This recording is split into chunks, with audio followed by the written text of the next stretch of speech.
조현병은 우리 흔히 말하면 뭐 환청이나 피해망상 뭐 이런 걸 얘기하잖아요. 그러니까 시작은 어쨌든 간에 뇌에서 정상적인 뇌 기능이 붕괴되는 거예요. 기본적으로는 이 조현병은 뇌질환으로 보는 거죠. 어쨌든 뭐 심리적이든 환경적이든 뭐 체질적이든 여러 가지 요인이 복합적으로 작용하지만 결국은 뇌가 못 견디기 때문에, 그러니까 유리창에 비유하면 외부 충격이 오는 걸 스트레스라고 하면 결국은 이게 깨지든지 금이 간 거예요. 그러면 그 유리창으로 세상을 바라보면 세상이 똑바로 보이지가 않잖아요. 그래서 뇌가 이렇게 분열이 되고 뇌가 기능적인 손상이 오고 그것이 나중에 MRI를 찍어보면 또 구조적인 차이도 좀 있고 또 정말 미세하게 들어가 보면 우리가 현미경 염색해서 보면 실제로 신경세포의 어떤 여러 가지 그 회로의 어떤 그 네트워킹이 많이 이렇게 깨져 있죠. 그러니까 그런 것들은 분명히 뇌질환으로 보거든요. 근데 그렇기 때문에 결국은 호르몬, 뇌는 결국은 신경회로가 아주 정리정돈이 잘 돼 있어야 우리가 정상적인 뭐 사고라든지 감각을 유지할 수 있는데 그 회로가 망가지니까 정상적인 감각이나 사고 유지가 어렵죠. 근데 그건 결국은 정상적인 호르몬의 시스템이 아주 매우 불안정화되든지 붕괴되는 거죠. 그러니까 일단 약물 치료를 통해서 그걸 맞춰주는 거예요. 뇌경색은 뇌에 영양을 공급하는 혈관이 막혀서 뇌가 손상이 온 거라면 이거는 뭐 환경적, 뭐 심리적, 그리고 유전적인 체질적 이런 요인이 복합적으로 작용하면서 결국 뇌 전체적인 시스템이 붕괴되는 거죠. 이 사람의 증상은 안정됐어요. 그러면 이제 재활은 뭡니까? 이 사람의 일단 여러 가지 기능 평가를 해서 거기에 따라서 이 사람을 회복시키기 위한 전문 프로그램을 하는 거예요. 그러니까 이 사람이 퇴원해서 약을 잘 먹을 수 있도록, 이 사람이 퇴원해서 흔히 말하면 바로 직장에 복귀할 수 있는 기능이라면 직장까지도 여기서 뭔가 연결해주는 노동부랑 연결을 하든 뭐 센터랑 연결을 하든. 근데 이 사람이 기능이 너무 떨어져서 이 사람은 위생관리부터 해야 된다. 자기 위생관리도 못한다. 그러면 이제 그 병동에서 계속 위생관리하고 이 사람의 기능에 맞는 재활치료를 해주는 거예요. 그러면 예를 들어서 그것도 좀 뭐 정상인 안 같아요. 그러면 뇌경색 왜 그렇게 초기에 집중적인 의료 서비스 지원을 합니까? 팔다리 마비된 사람이 그러면 재활치료하면 완전히 뭐 다시 뛰어요? 그러지 않잖아요.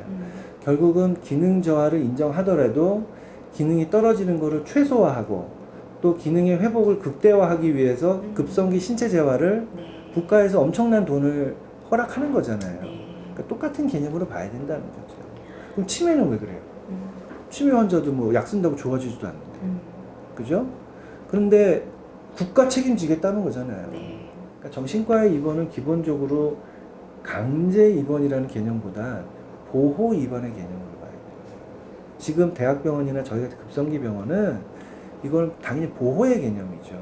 대개는 그래서 10대 후반이나 20대 초반이 가장 많이 발병을 하는데 그 인자는 복합적으로 알려져 있어요. 일단 기본적으로 체질적인 요인도 분명히 한 요인으로 작용을 해요. 우리가 똑같이 유해 물질에 노출돼도 어떤 사람은 위암으로 가고 어떤 사람은 췌장암으로 가고 어떤 사람은 뇌암으로 가듯이 똑같이 스트레스에 노출이 돼도 어떤 사람은 불면증에서 끝나고 어떤 사람은 우울증까지 가고 뭐 강박증 가고 하는데 어떤 사람은 조현병으로 가는 거죠. 그러니까 이건 분명히 체질적인 요인은 있어요. 근데 그런 체질을 가진 사람이 무조건 다 조현병으로 가느냐? 그건 아니죠.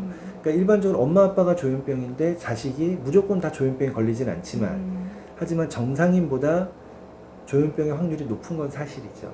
이런 체질적인 요인이 있고 또 하나는 무조건 그냥 체질만에 의해서 모든 게 결정되는 건 아니니까 그 사람이 살아온 환경, 그 환경에서 오는 심리적인 고통, 그러니까 이런 게서 뭐 체질적인 요인, 심리적인 요인, 환경적인 요인이 복합적으로 하지만 공통점은 어쨌든 그 사람의 입장에서 견디지 못하니까 뇌 기능이 붕괴되는 거죠.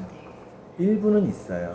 왜냐하면 조현병 환자들을 연구해 보니까 조현병 증상이 생기기 전에 약간의 좀 잠복기 증상들이 있더라. 근데 그게 대개에 보면은 뭐 불면증이나 우울증이나 강박증이나 이런 증상이 그러니까 결국은 뇌가 분열되기 기능이 붕괴되기 전에 사소한 붕괴가 올 때 나타나는 파편들이죠.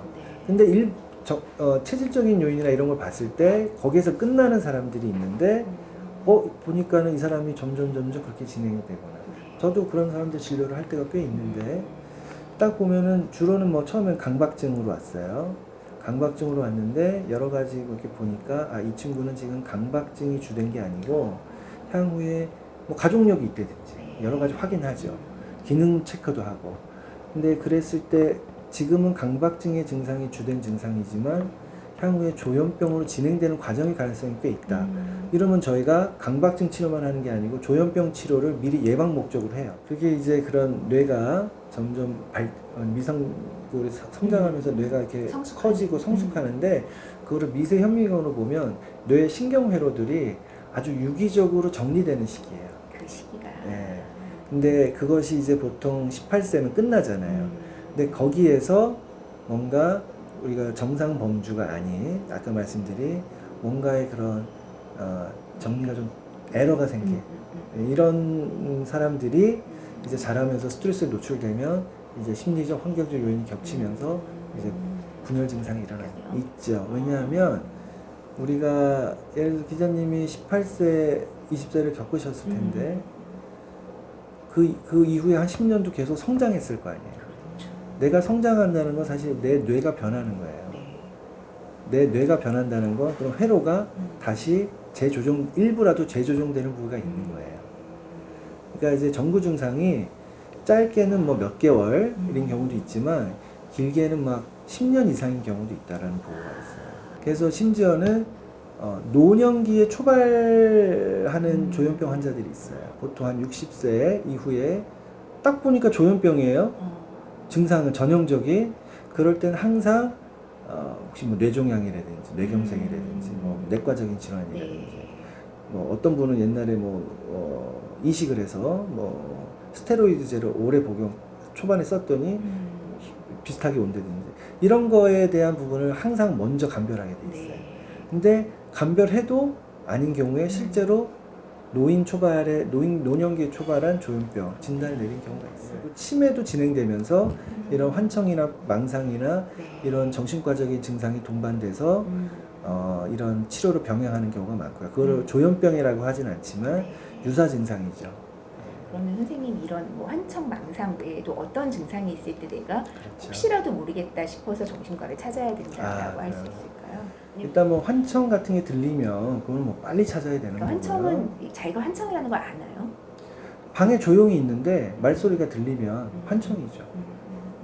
내가 밖에서 그리고 내가 기자님이 직접 보고 귀로 듣는 건데 분명히 옆에 사람이 없는데 아니면 내지는 저 사람은 나한테 말한 적이 없다는데 나는 분명히 들었다. 이렇다면 이거는 뭐 체크해 봐야 될 문제죠. 저희 나라가 이제 그 정신과에 대한 부담이 옛날보다 많이 약해졌어요. 요즘에 20대는 정신과에 오는 문턱이 아주 낮아졌어요. 쉽게 와요. 근데 아직도 그래도 외국에 비해서 외국에서는 오히려 그 엘리트일수록 나는 정신과 상담을 꾸준히 받고 있어라는 게 자기의 어떤 내가 엘리트란 나는 이 정도까지 관리한다. 나는 운동만 하는 게 아니고 내 멘탈 트레이닝까지도 하는 사람이다라는 어떤 그런 문화인데 저희 나라는 그렇지 않죠.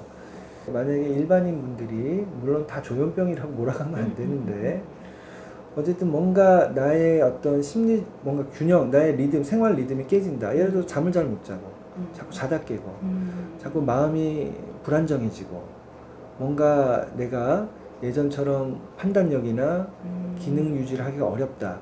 이렇다면 뭔가 이상이 있는 거예요. 근데 그것이 하루 이틀 있다 좋아지면 상관이 없지만 이게 지속이 된다. 그런 것들이 자꾸 내 기본 생활에 영향을 준다. 그렇다면 이거는 뭔가 내 몸에서 내 마음에서 알람을 울려주는 거예요. 지금 위기라고. 우리가 혈압이 막 올라가는 알람 울리듯이 불안하면 심장이 막 뛰듯이 알람을 울려주는 거기 때문에 일단 병원에 가셔서 상담과 평가를 받는 건 반드시 필요하죠. 정신과 환자들이 만성화되지 않는 이유 중에 가장 큰 게 신약이 자꾸 개발되세요. 왜냐면 옛날에 약 먹으면 증상은 완화됐는데 그러니까 증상이 완화되는 게 옛날 감기약 먹으면 힘들었잖아요. 그렇죠. 요즘 감기약 편해지죠. 그렇죠. 그러니까 그런 것처럼 많이 좋아지고 요즘에는 심지어는 뭐 한 달에 한 번, 두 달에 한 번 주사만 맞아도 되는 약도 나오고 있기 때문에 이러면 이제 환자들이 약을 먹는 게 불편하지 않으면 잘 먹을 수가 있죠. 그러면 또 재발률이 떨어질 거고. 네. 그러다 보면 만성화되는 게 줄어들 거고. 그러다 보면 이제 그런 요양 개념으로 가는 환자가 줄어들겠죠. 근데 대신 이런 약이 상대적으로 가격대가 높은가요? 의료급여 환자들이 이제 6월 1일자로 쓸 수 있게 된 건 다행인데 그 전에는 쓸 수가 없었어요.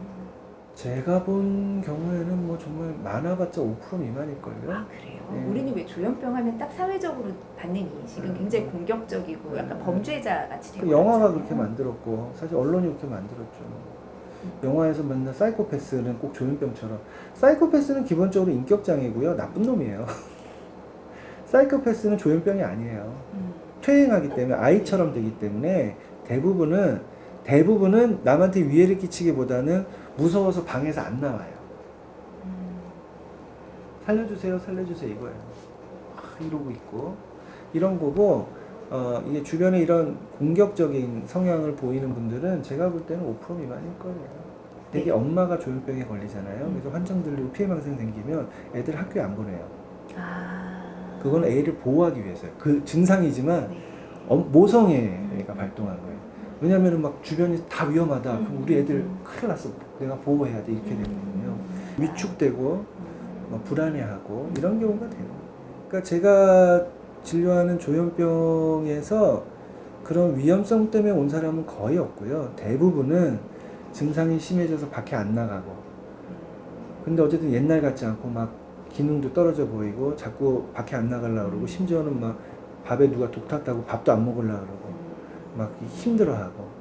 물론 거기에 가족들한테는 조금 예민한 짜증 반응이 나타날 수 있지만 그것이 증상이 심해졌을 때 정말 가족도 이제 가족처럼 안 보일 때 이렇게 되는 것이고 그렇기 때문에 가족들이 보다 못해서 오는 경우가 많아요. 근데 이제 지금 법에 의하면 자타의 위험성이 있느냐가 너무 논란의 소지가 많기 때문에 강제 입원할 수 있느냐. 옛날에는 의사들이 이건 입원해야 되니까 해줬는데 그랬다가 의사들이 범법자가 되니까 법대로 하겠다 그러고 입원을 안 시키는 거예요. 이제 환자 입장에서는 증상이 심할 때는 병원도 막 무서운 곳인데 내가 입원할 뻔했잖아. 입원 당할 뻔했잖아.